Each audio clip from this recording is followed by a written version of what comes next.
Megan Dawson had always moved through the world with a quiet softness, the kind that made people speak gently around her without even realizing why. She was small-framed, with soft brown hair that curled slightly at the ends, and she had spent her entire life in Portland, drifting between its gray winters, slow rain, and neighborhoods she knew by heart. Nothing about her life was dramatic or loud. She preferred calmness, familiarity, things she could hold on to. But calmness has a way of dissolving when life begins to shift beneath your feet. She remembered, almost with disbelief now, how Kyle Dawson had once shown up at her doorstep like a textbook gentleman. Back then, he carried himself with the self-assurance of a man who always knew the right words to say. He told her he wanted them to build a long, happy life together, that he dreamed of a home full of children's laughter. He spoke about stability, protection, a future where she would never have to worry again. His promises came wrapped in charm, sweetness, and a kind of confidence Megan had always thought she lacked. And maybe that was why she didn't notice the warning signs. Or didn't want to. Megan hadn't fallen head over heels in love with Kyle. The truth was gentler, quieter. She simply liked the idea of someone steady standing beside her. Someone who appeared strong enough to shield her from the dull ache of loneliness that had followed her for years. Kyle seemed like that person. Unshakable, solid, safe. Or at least she convinced herself he was. But her father's failing health turned every choice into a countdown. Richard Dawson had lived long enough to become the center of Megan's world, a place she always returned to when life became overwhelming, when his heart issues worsened, when his breathing grew heavier and his doctor visits more frequent. She felt the walls closing in. Richard didn't ask for much, but he did ask for one thing, that she find someone who could take care of her when he no longer could. He would say it with a tired smile, reaching for her hand. "I just want to know you're not alone, honey. That's all." Those words pressed on Megan harder than she ever admitted. She could see that time was running out. His doctor quietly warned her that his prognosis was not improving and that she should prepare herself. She wasn't ready to lose him, but she was even less ready to lose him without giving him the comfort he longed for. So she rushed. She let fear push her forward. She told herself that marrying Kyle would bring her father peace, that it was the right thing to do even if her heart wasn't fully aligned with the choice. And when Kyle occasionally revealed brief flashes of arrogance or impatience, she pushed them down, convinced herself he was simply stressed or misunderstood, and repeated the same fragile reassurance: he's good enough. He'll keep his promises. Richard Dawson passed away just days before the wedding, leaving Megan suspended in a haze of grief, so heavy she could barely hold herself upright. She moved through the morning of the ceremony as if her body were made of glass, fragile, hollow, ready to shatter under the smallest touch. Portland's sky, gray and wet, matched a weight inside her chest. She had wanted to postpone everything, even begged Kyle to delay the date until she could breathe without feeling her ribs tighten. But Kyle had insisted that plans were already in motion, that guests were invited, that changing anything now would only make things harder. By the time she arrived at the venue, her face was pale, her steps unsteady. She clutched the bouquet, mostly to have something to hold on to. Kyle met her at the entrance, his jaw tight, his eyes sharp with irritation rather than sympathy. He leaned in, the smile on his face strained for the cameras around them. "Don't embarrass me," he hissed quietly, teeth barely parted. "People are watching." The words cut through her grief like a cold blade. Before she could respond, the ceremony began. The vows blurred together, blending with the soft murmur of guests and the muted ringing in Megan's ears. She felt disconnected from all of it, as if she were standing behind a window watching someone else's wedding. Her father's absence pressed on her chest with unbearable weight. She blinked away tears, swallowing hard so she wouldn't break in front of everyone. When the officiant finally announced them husband and wife, and they stepped aside to sign the marriage license, Megan's hand trembled so violently that the pen nearly slipped from her fingers. Kyle noticed, but instead of offering support, he exhaled, sharply annoyed. And then, the moment the ink dried, his expression shifted. The polite smile vanished. His eyes hardened. "You really are a gray nobody," he murmured without looking at her. "Lucky to have me." The words struck her like a physical blow. Shock washed through her, so quickly her vision dimmed. She staggered, her breath catching in her throat, and before anyone could react, her knees buckled. The room spun. Voices collided in panic, and Megan collapsed onto the polished floor. Guests rushed toward her, chairs scraping, someone calling for water. And just like that, Kyle transformed. His face softened into a mask of worry, his arms reaching toward her as though he had been gentle all along. "Megan, sweetheart, it's okay," he said loudly, voice sugary and theatrical. "Come on, love, breathe. I've got you." The performance was flawless, so flawless that anyone watching might have believed he truly cared. But as Megan began to register the noise around her, a whisper slipped from her lips, barely audible beneath the chaos. This was a mistake, all of it, even the baby if there is one.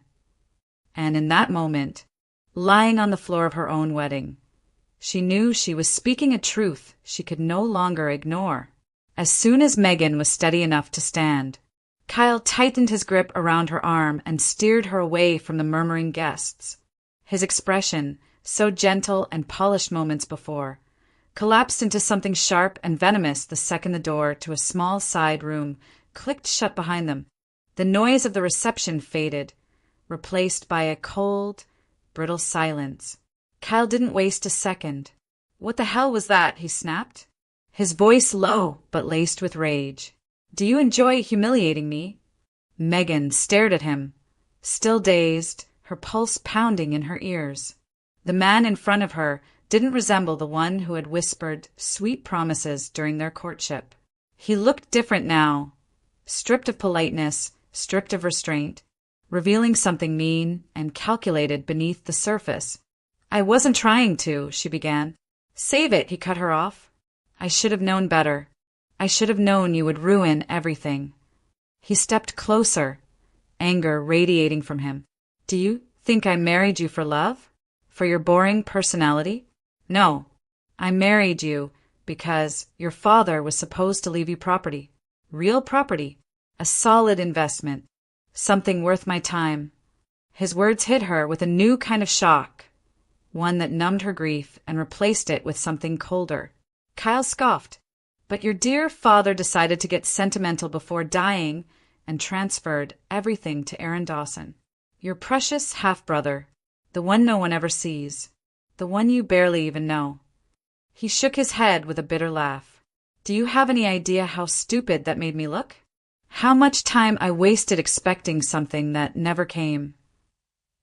Megan felt her breath shorten. She had known about the transfer, but never imagined it could provoke this much fury. "So here's how this is going to go," Kyle continued, his voice hardening. "You're going to file for divorce. Immediately. Today. I'm not dragging this out any longer." She swallowed, her voice barely holding. "Kyle, I might be pregnant." For a moment, everything froze. His eyes widened, not with fear or concern, but with something wilder, darker. Then he erupted. "Absolutely not," he roared, stepping so close she felt the heat of his anger. "You will not tie me to you with a kid. Do you hear me? I am not spending the next 18 years paying for your mistake. If you don't file the papers first, I swear I will make your life hell." He jabbed a finger toward her. "Your father dying? Your pathetic emotional breakdown? My father yelling at me? All of it, every single bit of it, is your fault. You can't do anything right. Not even the one thing I expected from you."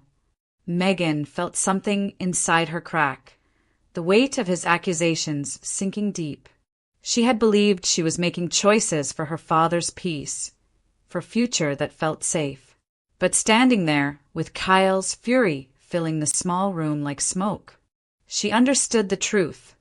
She had never been safe with him at all. Megan didn't remember leaving the reception hall.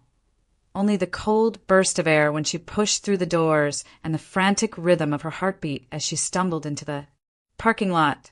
Her wedding dress felt heavier with every step, its layers dragging behind her like a burden she couldn't shake off. She didn't look back. She couldn't. All she knew was that she needed distance, space to breathe without Kyle's voice echoing in her ears. Her hands shook as she pulled out her phone and ordered a taxi. When the car arrived and she slid into the back seat, the skirt of her dress spilled across the floor like a white ocean. The driver, an older man with tired eyes, glanced at her through the rearview mirror, clearly puzzled, but polite enough not to ask questions. "Rough day," he murmured gently. Megan forced a nod, unable to find any real words. As the taxi pulled away from the venue, she tried to gather the massive skirt to her side, but the crinoline underneath was too wide, too stiff. It trapped her like a cage. Without thinking, she reached into her small clutch, pulled out a pair of manicure scissors, and began cutting through the fabric. The crisp snipping sounds filled the car, startling the driver at first.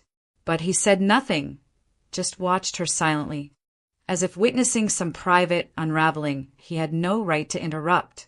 When the last layer of the crinoline finally gave way, Megan felt a strange rush of relief.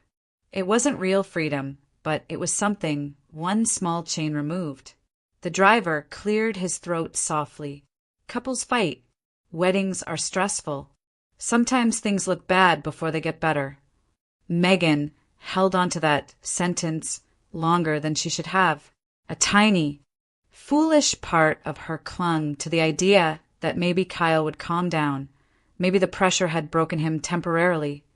Maybe there was still a chance things could be repaired. Hope, even false hope, was easier than facing the truth.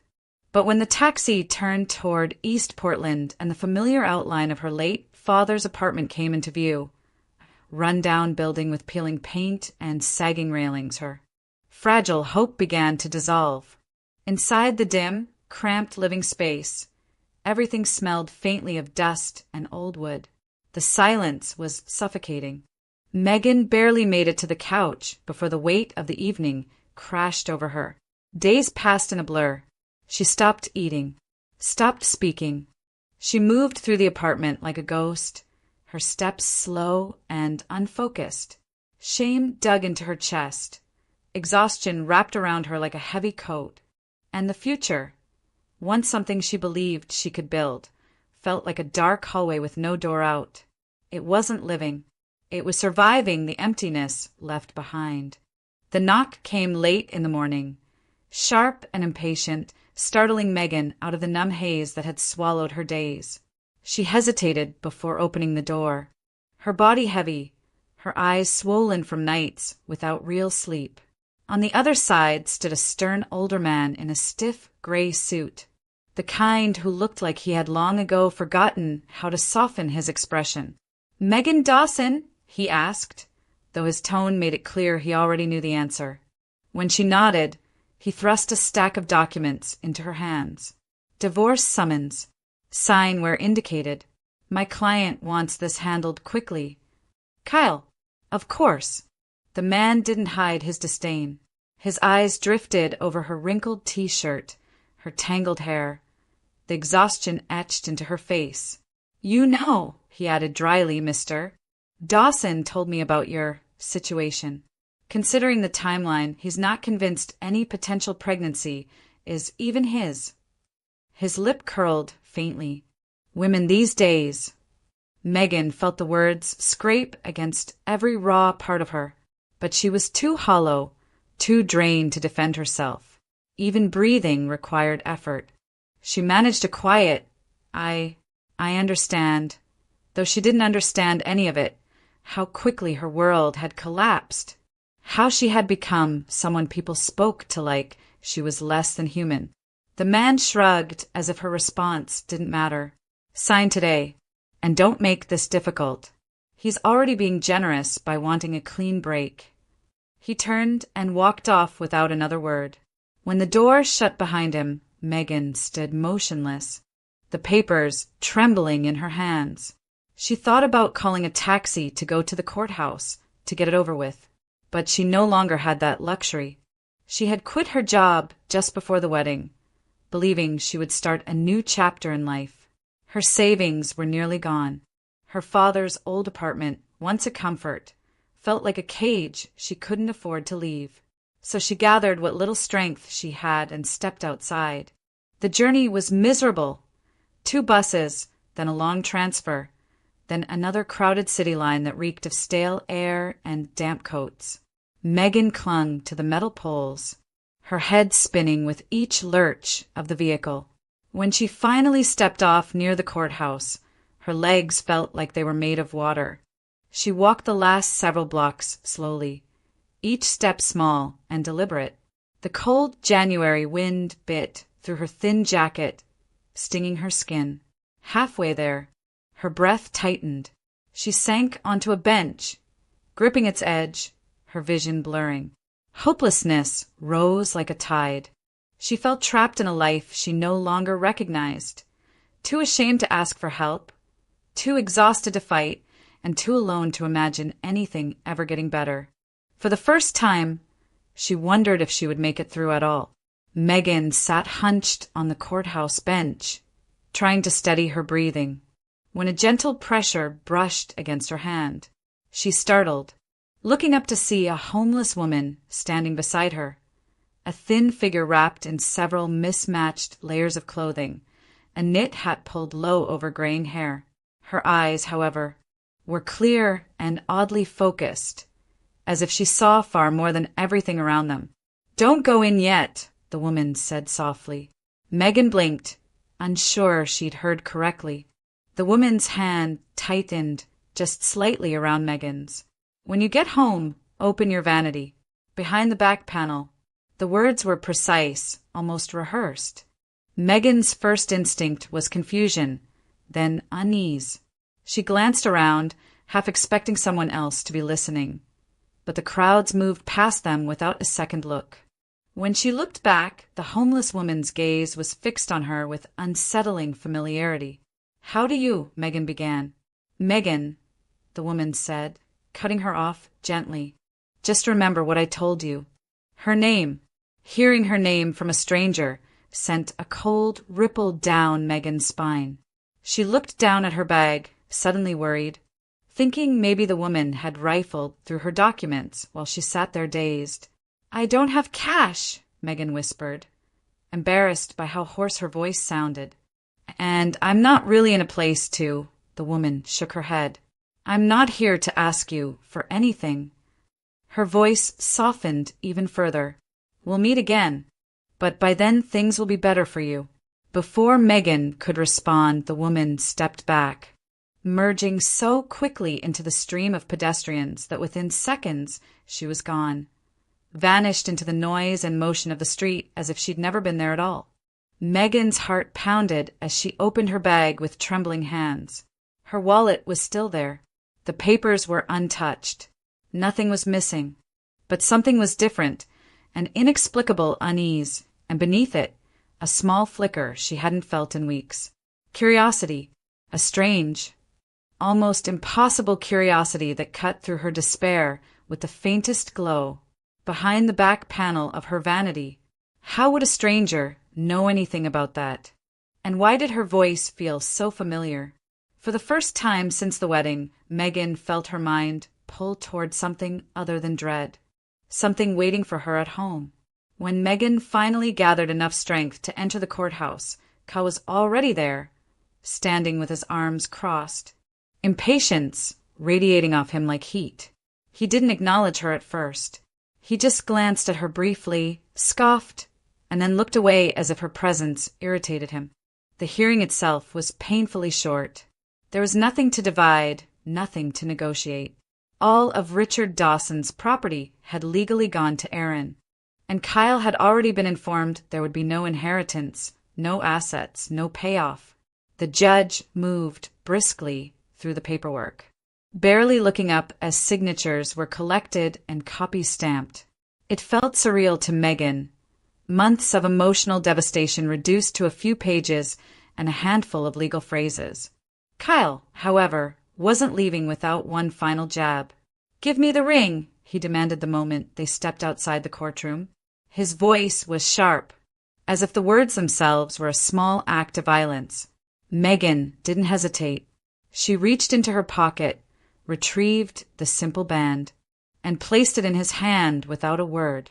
The swiftness of her response seemed to catch him off guard. "That's it," he muttered, incredulous. "No scene? No begging?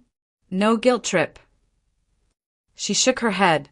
"No, you can have it." For a moment, a brief, flickering moment, Kyle looked almost unsettled, as if her calmness disrupted the script he had prepared. He had expected tears, maybe another collapse. He had expected her to cling, to plead, to make everything harder. But Megan simply stood there, tired but steady, and there was nothing for him to feed on. Kyle's jaw clenched. "Unbelievable!" he hissed before turning away. He stormed down the courthouse steps, his anger echoing in the quick, agitated stride of his feet hitting concrete. The door swung behind him, rattling slightly, and just like that he was gone. Megan remained still for a moment, her breath visible in the cold air. Something unfamiliar spread through her chest, subtle, tentative, but unmistakably real. Lightness. Not joy, not relief, not hope. Just a quiet loosening of the weight that had been crushing her since before the wedding. A moment where her lungs felt less tight, her thoughts a shade clearer. It wasn't freedom, not fully, but it was the first step toward it. Megan returned to the apartment with a heaviness that felt almost routine by now.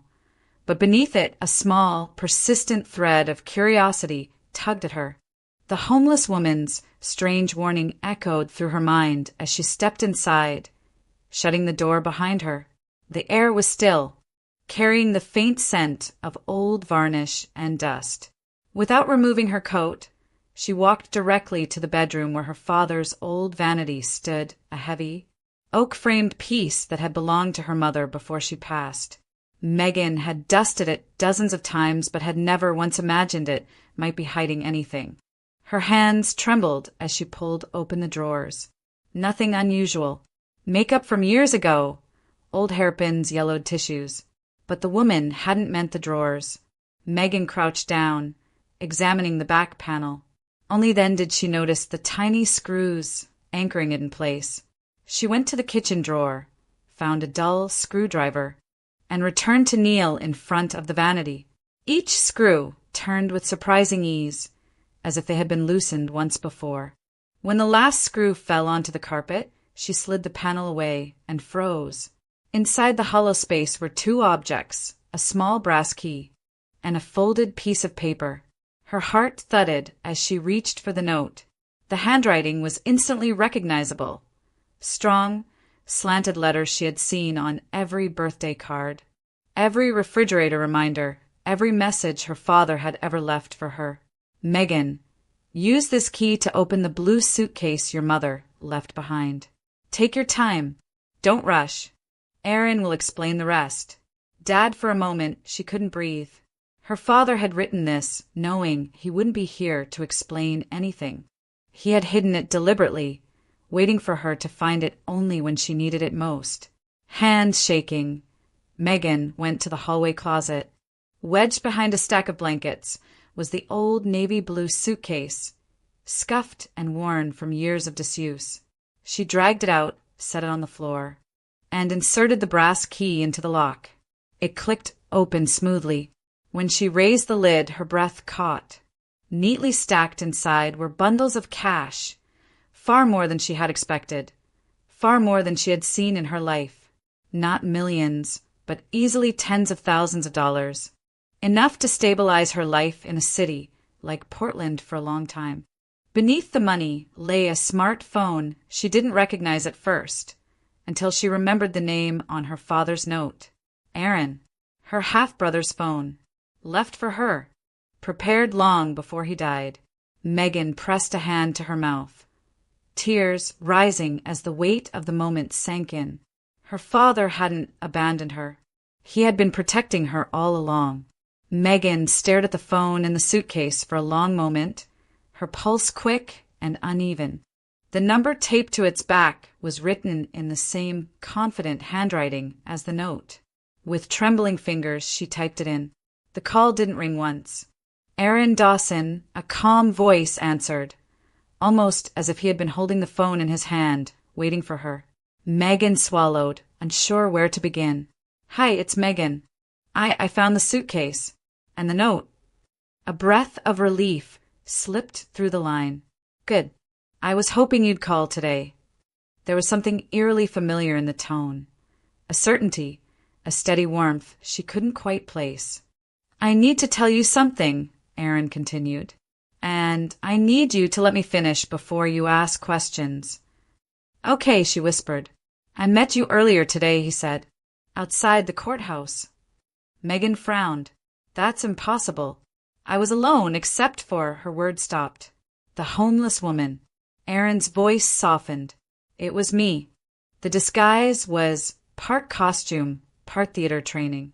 I figured it was the only safe way to reach you without drawing attention. A dizzy wave hit her.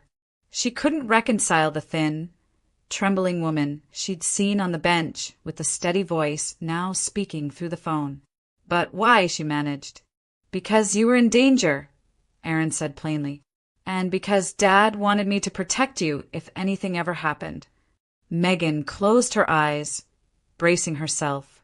Aaron continued, voice steady but edged with long-buried bitterness.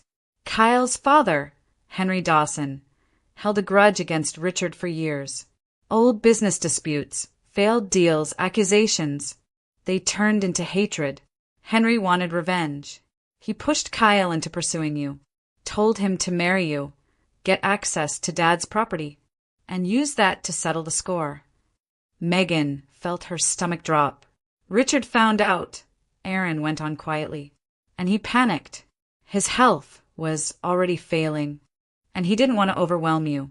So he did the only thing he could. He transferred everything to me, not because he loved me more, but because he was trying to shield you.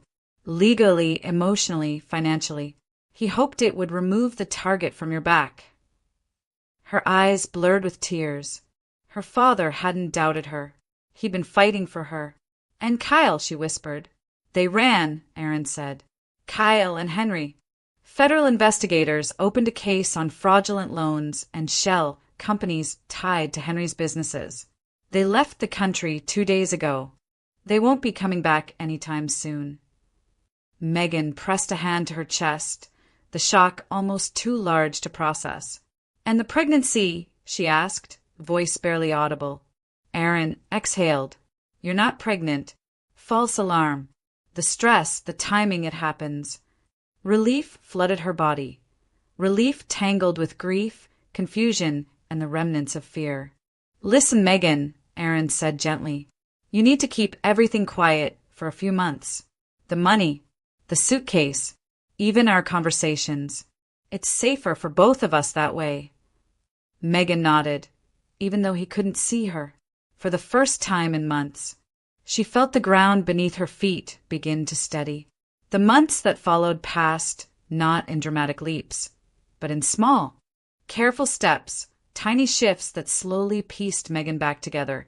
She kept her father's hidden inheritance exactly as Aaron advised, untouched, unmentioned, and locked away where no one could stumble upon it. It became less of a fortune and more of a lifeline, something quiet and steady beneath the surface of her life. Emotionally, she began to stabilize. The numbness softened. The constant dread loosened its grip.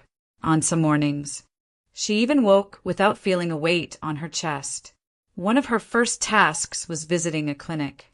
She went alone, sitting in the waiting room with her hands folded tightly in her lap. When the doctor confirmed she was not pregnant and likely never had been, she felt a wave of relief wash through her, mingled with something gentler, almost mournful. The ordeal had been draining, terrifying and humiliating, but at least it was over.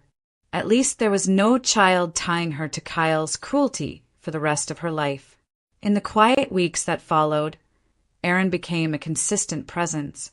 They met in coffee shops, walked along the Willamette River, and sometimes simply sat together in her apartment while she talked through everything she'd been afraid to say out loud. He never pushed, never judged. He listened. For Megan, who had felt alone for so long, it was the first time in years she had someone she could rely on. Little by little, the heaviness inside her eased. Aaron told her more about their father, how Richard had called him late at night to discuss legal options, how he'd worried constantly about Megan's vulnerability, how he'd fought to ensure she would be protected even when his own health was failing. "Your dad never stopped loving you," Aaron said one evening as they walked through Laurelhurst Park. "Every choice he made was for you.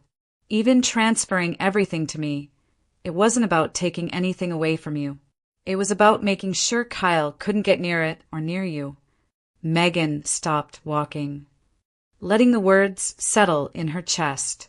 For the first time, she didn't feel confused or hurt by her father's decisions. She felt grateful, deeply, achingly grateful. Life began to feel possible again. She started planning her next steps, slowly, cautiously. She researched safer neighborhoods in Portland, apartments where she could start fresh without the shadows of Kyle or the memories of the past few months. She didn't rush. She allowed herself to heal in the quiet moments between decisions.